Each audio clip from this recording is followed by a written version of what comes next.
आता मित्रांनो आपण दुसरं ॲप्लिकेशन बघूया GM फूडचं.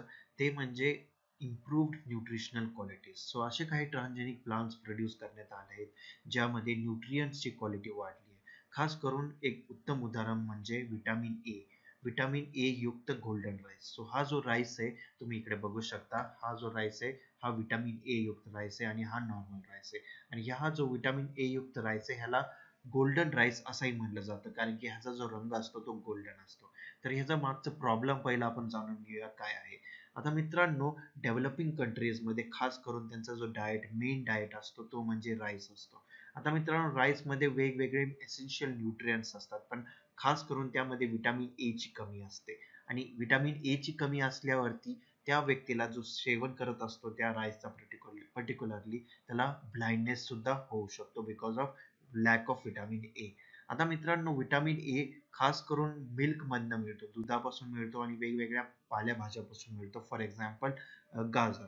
पण जे गरीब लोक असतात, ते गरीब लोक हे सगळे पदार्थ सेवन नाही करू शकत, खास करून डेव्हलपिंग कंट्रीजमध्ये.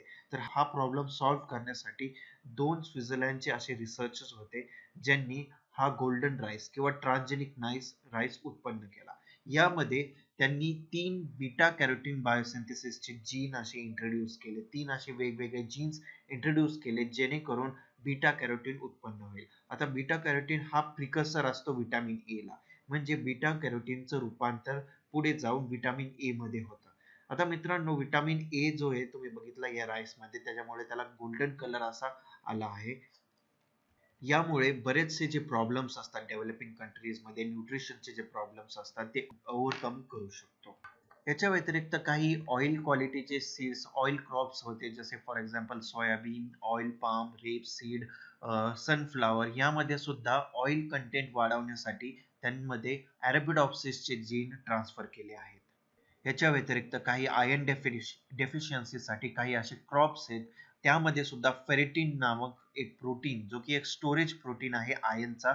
आणि हे जे फेरेटिन प्रोटीन आहेत, हे ओव्हर एक्सप्रेस केले आहेत राईसमध्ये. सो हे राईसमध्ये एक्सप्रेस केले आणि ते आयसोलेट केले आहेत फ्रॉम सोयाबीन आणि फिजिओलस, ज्यामध्ये हा फेरेटिन नामक प्रोटीन असतो, जो की एक स्टोरेज प्रोटीन आहे आयर्नचा. मित्रांनो, आता आपण modification in post harvest characteristics बघून घेऊया काय असतात ते. आता मित्रांनो, बरेचसे फ्रुट्स आणि व्हेजिटेबल जे असतात त्यांना पोस्ट हार्वेस्ट म्हणजे एकदा हार्वेस्ट केल्यानंतर पुढे बरेचसे प्रॉब्लेम्स येऊ शकतात. खास करून ते फ्रुट्स अँड व्हेजिटेबल्स ज्यांचा बाहेरचा कव्हर सॉफ्ट असतो. तर यामध्ये काय काय प्रॉब्लेम्स येऊ शकतात, पर्टिक्युलरली हीट आणि कोल्ड स्टोरेज. हीटमुळे, कोल्डमुळे, स्टोरेज कंडिशन्स चांगल्या नसतील तर त्यामध्ये काही प्रॉब्लेम्स येऊ शकतात. त्यामध्ये ओव्हर रायपनिंग म्हणजे जास्त पिकल्यानंतर बरेचसे प्रॉब्लेम्स येऊ शकतात. त्याच्यावरती बॅक्टेरियाचा, इन्सेक्टचा हमला होऊ शकतो. त्यामध्ये फ्लेवर जो असतो, त्यांची जी टेस्ट असते, त्यांचा जो गंध असतो, त्यामध्ये फरक होऊ शकतो. आणि ह्या सगळ्या गोष्टी, ह्या सगळ्या प्रॉब्लेम तेव्हा येतात जेव्हा हे सगळे फ्रुट्स अँड व्हेजिटेबल्स स्टोअर केले जातात आणि ट्रान्सपोर्ट केले जातात. आणि हे सगळे मोस्ट ऑफ द प्रॉब्लेम जे असतात, हे सगळे जे प्रॉब्लेम असतात ते फिजिओलॉजिकल चेंजेसमुळे होत असतात. त्यामध्ये काही असे एन्झाईम्स असतात जे इथिलीन प्रोड्यूस करतात. इथिलीन काय करतो, रायपनिंग कॉज करतो. रायपनिंग म्हणजे पिकवण्याचं काम करत असतो. आणि हे जर सगळे एंडोजिनियस एन्झाईम्स वरती आपण कंट्रोल केला किंवा जेनेटिक इंजिनिअरिंगली आपण त्यांची जी ऍक्टिव्हिटी आहे ती स्लो केली, तर हा सगळा प्रॉब्लेम आपण ओव्हरकम करू शकतो. असंच एक एक्झाम्पल आपण टोमॅटोमध्ये घेऊया. टोमॅटोमध्ये एक एन्झाईम असतो ज्याचं नाव आहे पॉलीगॅलॅक्टोयुरेनेज, जो की सेल वॉल जो असतो, बाहेरचा जो सेल वॉल असतो कॉन्स्टिट्युएंट, त्यामध्ये जो पेक्टिन असतो तो ब्रेक डाऊन करतो. सो हा ब्रेक डाऊन केल्यानंतर जो फ्रूट असतो तो सॉफ्ट होऊन जातो रायपनिंगच्या वेळेस. सो तुम्ही बघितला, टमाटर जर आपण बाहेर स्टोअर केला तर बरेच दिवस आपण त्याला स्टोअर नाही करू शकत, आपल्याला फ्रीजमध्ये ठेवावं लागतं. बाहेर ठेवलं तर कालांतराने त्यांचा जो बाहेरचा लेयर आहे तो सॉफ्ट होऊन जातो आणि त्याच्यामध्ये जास्त पिकवल्यानंतर त्यामध्ये वेगवेगळे इन्सेक्ट्स, वेगवेगळे बॅक्टेरिया त्याच्यावरती हमला करतात. असाच या टोमॅटोमध्ये एक पॉलीगॅलॅक्टोयुरेनेज जो एन्झाईम आहे, त्याला अँटीसेन्स टेक्नॉलॉजीनी त्याला सप्रेस केलंय. म्हणजे त्यामध्ये असे काही अँटीसेन्स जे डीएनए इन्सर्ट केल्यात, जे जाऊन पॉलीगॅलॅक्टोयुरेनेजच्या जीनला अटॅच होऊन जातात. ह्याला अँटीसेन्स टेक्नॉलॉजी म्हणलं. म्हणजे हा जो DNA त्याला जाऊन अटॅच झाल्यामुळे त्याचं ब्रेकडाऊन होऊन जातं आणि पॉलीगलॅक्टोयुरेनेज सप्रेस होऊन जातो जेनेटिकली मॉडिफाईड टमॅटोजमध्ये. आणि या प्रकारच्या टमॅटोजला फ्लेवर सेवर टमॅटोज असं म्हटलं जातं. आणि यामुळे जे बरेच प्रॉब्लेम्स येत असतात स्टोरेजमध्ये, ट्रान्सपोर्टमध्ये, हे आपण कमी करू शकतो आणि प्रोडक्टिव्हिटी जी आहे ती वाढवू शकतो.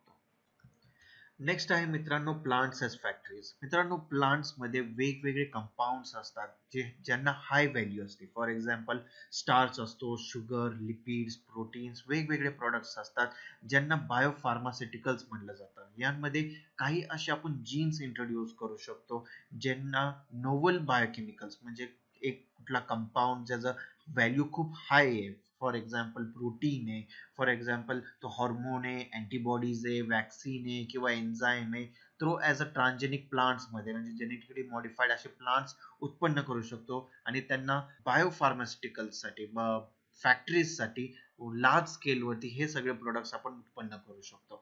आता हे सगळे प्रोडक्ट्स मित्रांनो हे परफ्यूम सुद्धा असू शकतात, ॲडिसिव्ह कंपाऊंड सुद्धा असू शकतात, मोस्टली बायोडिग्रेडेबल प्लास्टिक तुम्ही आता बघून घेताय की भरपूर फॉर्म मध्ये आहे. नंतर आपण रिन्युएबल एनर्जी सुद्धा क्रिएट करू शकतो. तुम्हाला माहिती आहे फॉसिल फ्यूल जो आहे तो वर्षानुवर्ष डिप्लीट होत चाललाय, त्याचा जो रिझर्वायर तो कमी होत चाललाय आणि यामुळे ग्लोबल वॉर्मिंग सुद्धा वाढत चालली आहे. सो ह्याला रिप्लेसमेंट म्हणून रिन्युएबल एनर्जी क्रॉप्स आपण उत्पन्न करू शकतो. असेच काही एक्झाम्पल आपण बघून घेऊया प्रोटीन्सचे जे ट्रान्सजेनिक क्रॉप्समध्ये, ट्रान्सजेनिक प्लांट्समध्ये, जेनेटिकली मॉडिफाईड प्लांट्समध्ये उत्पन्न करता येऊ शकतात आणि केलेले आहेत. पहिला एक्झाम्पल आहे ह्युमन ग्रोथ हॉर्मोनचा. ह्युमन ग्रोथ हॉर्मोन जो प्रेझेंट असतो ह्युमन्समध्ये, त्याचा जो जीन आयसोलेट करून टबॅकोच्या प्लांटमध्ये क्लोरोप्लास्टच्या DNA मध्ये इन्सर्ट केल्यानंतर ह्युमन ग्रोथ हॉर्मोन लार्ज स्केलमध्ये आपण प्रिपेअर करू शकतो. दुसरं एक्झाम्पल आहे ह्युमनाइज्ड अँटीबॉडीजचा. मित्रांनो आपल्याला माहिती आहे की अँटीबॉडीज हे अगेन्स्ट असतात एका पर्टिक्युलर अँटीजनचा आणि हे तेव्हा डेव्हलप होतात जेव्हा पण हा जो आपल्या शरीराला हा जो फॉरेन मटेरियल आहे तो एन्काउंटर होतो. एन्काउंटर झाल्यामुळे त्याच्या अगेन्स्ट काही अँटीबॉडीज रिलीज केले जातात.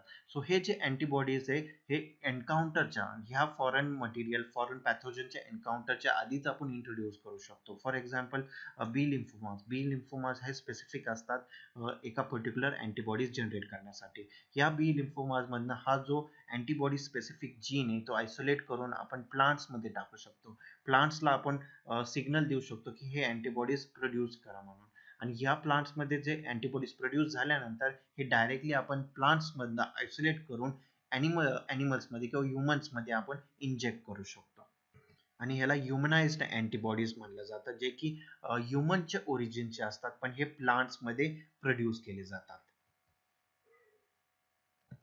मित्रांनो करंटली सध्याच्या परिस्थितीमध्ये असे काही कमर्शियली एक्सप्लॉयटेड प्रोडक्ट्स आहेत सध्या ट्रान्सजेनिक प्लांट्स प्रोड्यूस केलेले आहेत आणि जे की ऑलरेडी कमर्शियली इंडस्ट्रीजमध्ये, फॅक्टरीजमध्ये त्यांना एक्सप्लॉइट केलं जातं आणि वेगवेगळे त्यांच्यापासून प्रोडक्ट्स निर्माण केले जातात आणि ते आयसोलेट केले जातात, हार्वेस्ट केले जातात. मित्रांनो आता असेच काही एक्झाम्पल्स आपण बघून घेऊया. त्यातलं पहिलं जे एक्झाम्पल आहे ते सुपर ग्ल्यू आहे. सुपर ग्ल्यू हा एक प्रोटीन आहे जो की एक ॲडेसिव्ह प्रोटीन आहे, एक चिकट पदार्थ आहे जे मरीन मसल्स मध्ये यूज केले जातात. मरीन मसल्स जे असतात ते रॉक्सला चिकटण्यासाठी हे यूज करतात हे प्रोटीन्स. हा जो जीन आहे तो आयसोलेट केला गेला होता आणि हा जो जीन आहे तो टोबॅको प्लांट्स मध्ये एक्सप्रेस केला होता. सो या प्रोटीनचं ज्याला सुपर ग्लू प्रोटीन म्हणलं जातं याचं भरपूर कमर्शियल व्हॅल्यू आहे. पहिलं तर कमर्शियल व्हॅल्यू आहे की हे बॉडी रिपेअर्समध्ये, सर्जरीमध्ये यूज करू शकतो. एखाद्याला कट लागला तर कट ब्लिडिंग थांबवण्यासाठी हा जो प्रोटीन आहे आपण त्या सरफेसला लावू शकतो आणि जेणेकरून इंटरनल ब्लिडिंग होणार नाही आणि जे ब्लड लॉस होतं ते सुद्धा कमी होऊ शकेल. असे काही ट्रान्सजेनिक प्लांट्स जनरेट करू शकतो आपण दुसऱ्या एक्झाम्पल मध्ये की ज्यामध्ये ऑइल एन्कोडिंग जीन असतात. म्हणजे प्लांट्स मध्ये काही मरीन ॲल्गेमध्ये पर्टिक्युलरली काही ऑइल एन्कोडिंग जीन्स असतात ते आयसोलेट करू शकतो आणि ट्रान्सजेनिक प्लांट्स मध्ये आपण इन्सर्ट करू शकतो ज्याला न्यूट्रिशनल व्हॅल्यू खूप आहे.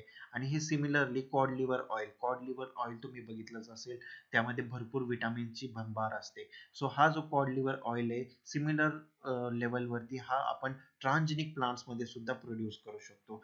आणि असे काही प्लांट सुद्धा जनरेट करू शकतो ज्यांना अँटी मलेरियल ड्रग आर्टिमिसिनचं ओव्हर प्रोडक्शन सुरू करेल. आर्टिमिसिन तुम्हाला माहिती आहे एक अँटी मलेरियल ड्रग आहे. सो असे काही प्लांट्स आपण जनरेट करू शकतो ज्यामध्ये हा जो आर्टिमिसिन सेकंडरी मेटाबोलाइट आहे तो ओव्हर प्रोड्यूस होऊ शकेल आणि तो आपण आयसोलेट करू शकेल. दुसरं एक्झाम्पल आहे genetically engineer opium Poppy. Opium Poppy मला तुम्हाला माहिती आहे यामध्ये ओपियम अल्कलॉइड्स असतात, powerful morphine like powerful pain killers असतात. सो असे जेनेटिकली इंजिनियर ओपियम पॉपी आपण जनरेट करू शकतो ज्यामध्ये हे जे पॉवरफुल पेन किलर्स आहेत वेगवेगळे एनहान्स होऊ शकतात, ओव्हर एक्सप्रेस होऊ शकतात. मित्रांनो आता आपण ट्रान्सजेनिक प्लांट्स बघितले, आता आपण ट्रान्सजेनिक ॲनिमल्स कडे वळूया. आता मित्रांनो ट्रान्सजेनिक प्लांट्स प्रमाणेच ट्रान्सजेनिक ॲनिमल्स मध्ये सुद्धा एक जीन इन्सर्ट केला जातो आणि ज्यामुळे त्यांना ट्रान्सजेनिक्स म्हटलं जातं. आणि हा जो जीन असतो तो जीन ऑफ इंटरेस्ट असतो जो दुसऱ्या ऑर्गॅनिझम मधनं किंवा त्याच ऑर्गॅनिझमचा त्या ऑर्गॅनिझम मध्ये त्या ॲनिमल मध्ये एक्सप्रेस केला जातो किंवा ओव्हर एक्सप्रेस केला जातो. आता मित्रांनो ट्रान्सजेनिक ॲनिमल्स मध्ये सुद्धा बायोटेक्नॉलॉजीच्या आधारे असे काही ॲनिमल्स आहेत जे तयार केले गेले आहेत. बरेच ॲनिमल्स जसं की mice, rats, rabbits, pigs, cows, fowls, fish RDNA टेक्नॉलॉजीच्या साहाय्याने बनवले आहेत. मित्रांनो आता जो जीन ऑफ इंटरेस्ट असतो तो जर्म लाईन सेल्स मध्ये म्हणजे रिप्रोडक्टिव्ह सेल्स जे असतात ॲनिमल्सचे त्या जर्म लाईन सेल्स मध्ये इन्सर्ट केला जातो. सोमॅटिक सेल्स जे असतात ते पुढच्या जनरेशनला त्यांचा DNA ट्रान्सफर होऊन देत नाही. फक्त जर्म लाईन सेल्स असतात, जर्म लाईन्स म्हणजे रिप्रोडक्टिव्ह सेल्स जे जे स्पर्म्स बनतात, जे जे ओव्ह्यूल्स बनतात, तोच डीएनए जो असतो त्या सेल्स मधला जो डीएनए असतो तो एका जनरेशन वरनं दुसऱ्या जनरेशन मध्ये ट्रान्सफर केला जातो. सो एखादी न्यू व्हरायटी बनवायची असेल तर पर्टिक्युलरली जर्म लाईन सेल्स मध्ये आपल्याला हा इंजेक्ट करावा लागेल. पण जर प्लांट्स बघितला आपण तर प्लांट्स मध्ये असे काही सेल्स असतात रिप्रोडक्टिव्ह आणि ऍज वेल एज सोमॅटिक सेल्स असतात. सोमॅटिक सेल्सला सुद्धा आपण मॉडिफाय करून त्यांना जर्म लाईन सेल्स बनवू शकतो आणि त्यामध्ये आपण कुठल्याही सेल्स मध्ये ऍक्च्युली इन्सर्ट करू शकतो जो जीन ऑफ इंटरेस्ट असतो. पण ॲनिमल्स मध्ये तसं नसतं. ॲनिमल्स मध्ये फक्त आणि फक्त आपल्याला जर्म लाईन सेल्स मध्येच हा जो जीन ऑफ इंटरेस्ट आहे तो इन्सर्ट करावा लागतो.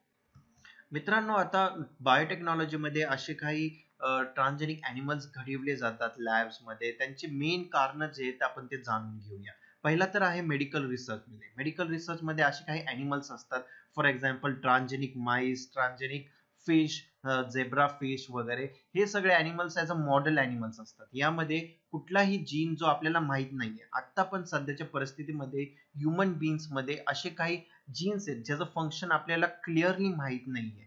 असे जीन्स आपण या ॲनिमल्स मध्ये एक्सप्रेस करू शकतो आणि एक्सप्रेस केल्यानंतर त्यांचे दोन प्रकारे आपण एक्सप्रेशन करू शकतो. एक तर असतं अंडर एक्सप्रेशन म्हणजे त्यांचं एक्सप्रेशन कमी केलं जातं आणि त्यांचा इफेक्ट बघितला जातो बॉडीवरती. आणि दुसरं आहे ओव्हर एक्सप्रेशन म्हणजे त्यांचा जो एक्सप्रेशन आहे जास्त वाढवला जातो. म्हणजे त्याचा जो एक्सप्रेशन वाढवल्यामुळे त्यामध्ये जे फिजिओलॉजिकल चेंजेस होतात ते बघितले जातात, त्यांचा अभ्यास केला जातो. आणि अशा प्रकारे त्या जीनचं एक्झॅक्ट फंक्शन काय आहे ह्युमन बिईंग मध्ये आपल्याला ट्रान्सजेनिक ॲनिमलच्या माध्यमातून कळतं.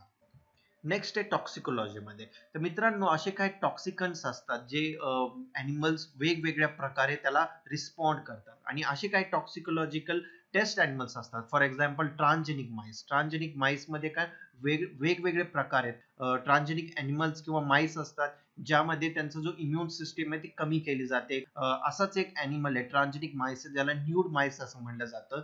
त्यामध्ये जो इम्युन सिस्टीम असतो तो कमी केला जातो आणि त्यामध्ये काही टॉक्सिकोलॉजिकल स्टडीज केले जातात म्हणजे एखादा टॉक्सिन दिल्यानंतर त्यामध्ये काय इफेक्ट होतं ते बघितलं जातं.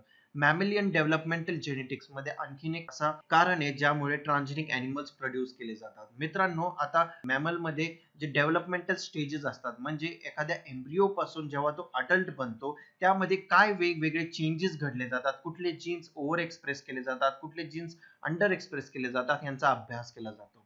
आणखीन एक कारण आहे म्हणजे मॉलिक्युलर बायोलॉजी मध्ये. मॉलिक्युलर बायोलॉजी मध्ये जे जीन्स असतात ज्यांचं एक्सप्रेशन होत असतं आणि ह्या एक्सप्रेशन साठी दुसरे जीन्स जे रिस्पॉन्सिबल असतात आणि त्यांचा काय फॅक्टर्स इन्व्हॉल्व असतात, त्यांचं मेन इन्फ्लुएन्स काय असतो त्या पर्टिक्युलर जीन वरती जो आपण एक्सप्रेस करतोय, हे सगळा अभ्यास केला जातो मॉलिक्युलर बायोलॉजी मध्ये.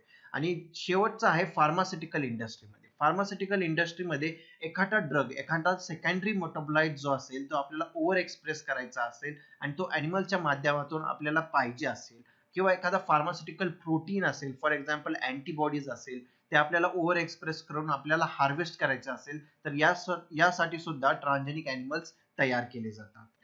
मित्रांनो, आता आपण ट्रान्सजेनिक माईस बघूया, पर्टिक्युलरली कॅन्सर रिसर्च मध्ये. आता मित्रांनो, आपण बघितलं होतं की असे प्रोटो ऑन्कोजीन्स प्रेझेंट असतात प्रत्येक ह्युमन बीइंग मध्ये, प्रत्येक ॲनिमल मध्ये असे काही जीन्स असतात ज्यांचं रूपांतर कॅन्सर मध्ये होतं, म्हणजे ते ऍक्टिव्हेट झाल्यानंतर त्याचं कॅन्सर मध्ये रूपांतर होत असतं. आणि असे प्रोटो ऑन्कोजीन्स आपल्याला आता आढळून येतं की असे काही जीन्स आहेत ह्युमन्स मध्ये, प्रत्येक ऑर्गॅनिझम मध्ये, जे ऍक्टिव्हेट झाल्यानंतर त्याचं रूपांतर कॅन्सर मध्ये होतं.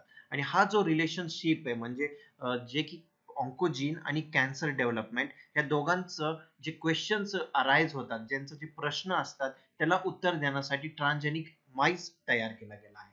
आता थेरॉटिकली असे जे ॲनिमल्स असतात ते कॅन्सर ट्रीटमेंटसाठी किंवा प्रिव्हेन्शन, मलाग्नन्सी होणार असेल त्याच्यामध्ये तर ते प्रिव्हेंट करण्यासाठी ह्यांचा यूज केला जातो. आता मित्रांनो, लॅबोरेटरीमध्ये एक सायंटिस्टने, फिलिप लीडर म्हणून एक सायंटिस्ट होता हार्वर्ड युनिव्हर्सिटीमध्ये, त्यांनी एक असा ट्रान्सजेनिक माऊस मॉडेल तयार केला जो की ब्रेस्ट कॅन्सर मध्ये डेव्हलप झाला होता. आता मित्रांनो, असे काही ऑन्कोजीन्स असतात, त्यांपैकी दोन असे जीन्स आहेत, फॉर एक्झाम्पल MYC आणि RAS. हे जे दोन जीन्स आहेत, हे जर ओव्हर एक्सप्रेस केले एखाद्या रॅट मॉडेलमध्ये तर त्याचं रूपांतर एखाद्या ब्रेस्ट कॅन्सर मध्ये होतं, माईस मध्ये, असं आढळून आलं.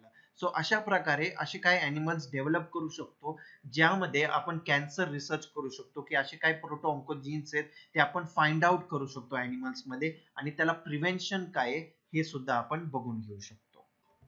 मित्रांनो, आता आपण ट्रान्सजेनिक फार्म ॲनिमल्स बद्दल बोलूया. ट्रान्सजेनिक फार्म ॲनिमल्स म्हणजे पर्टिक्युलरली गाय, शेळी, कोंबडी वगैरे वगैरे, ज्यांचा डायरेक्टली बेनिफिट ह्युमन मॅनकाइंडला होतो. आता मित्रांनो, बरेचसे फार्म ॲनिमल्स मध्ये अशी इम्प्रूव्हमेंट करण्यात येते ज्यामुळे त्यांचं जे मीट प्रोडक्शन आहे, त्यांचं मास प्रोडक्शन जे आहे, त्यांचं जे मास आहे ते वाढवण्यात येतं आणि त्यामध्ये काही इम्प्रूव्हमेंट करण्यात येतं.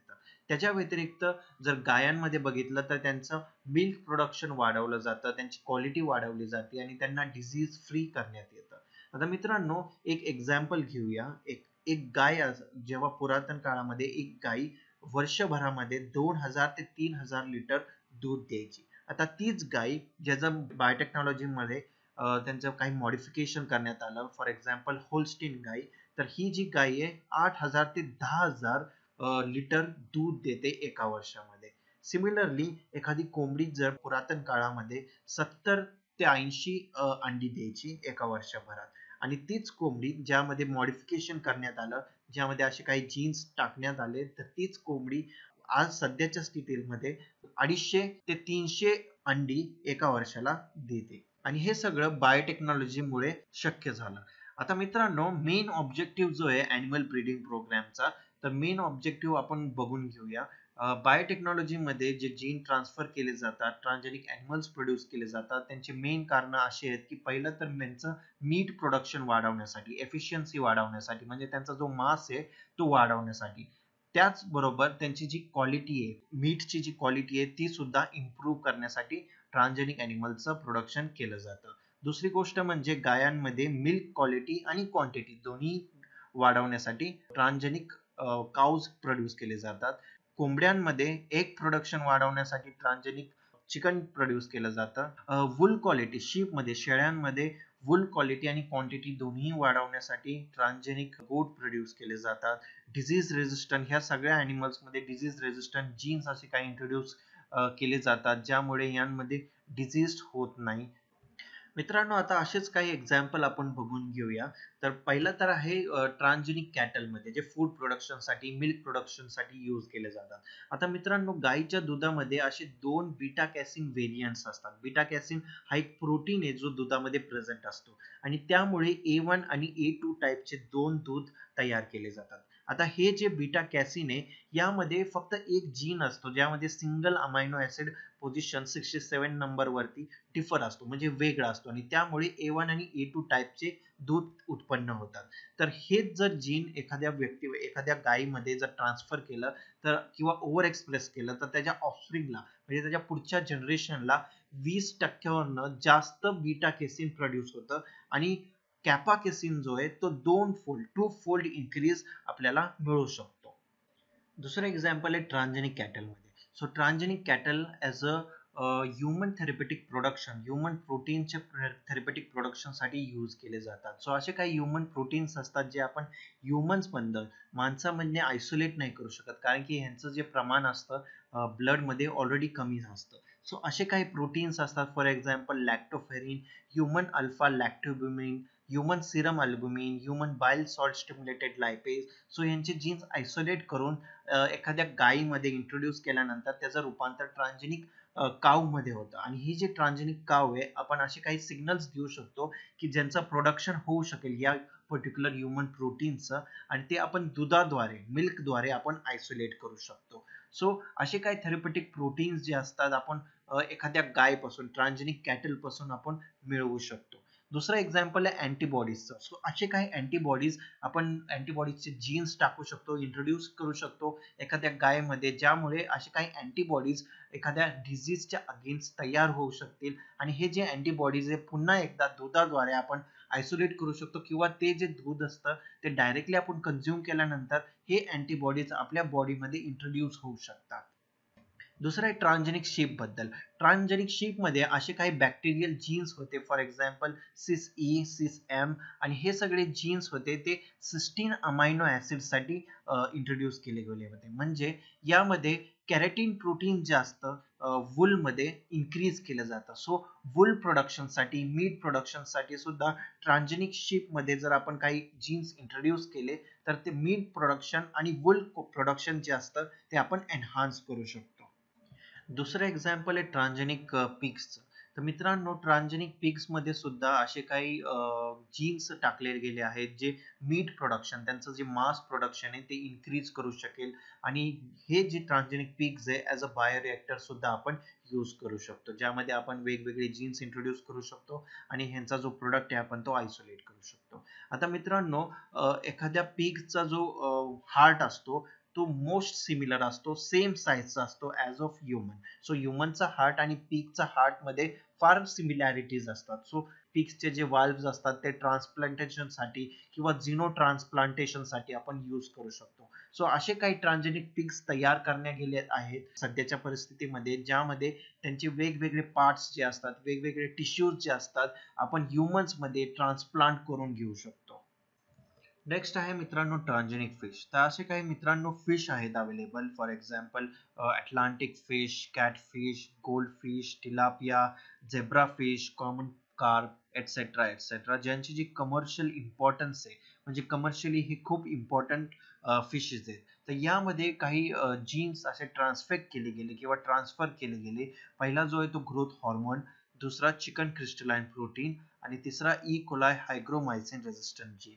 सो ह्या जीन्समुळे त्या ट्रान्सजेनिक फिश मध्ये कोल्ड टॉलरन्सची ॲबिलिटी आली, त्यांच्यामध्ये जी ग्रोथ आहे ती वाढली गेली, आणि त्यांची जी क्वांटिटी आणि क्वालिटी आहे फिश प्रोटीनची पर्टिक्युलरली ती एनहान्स केली गेली.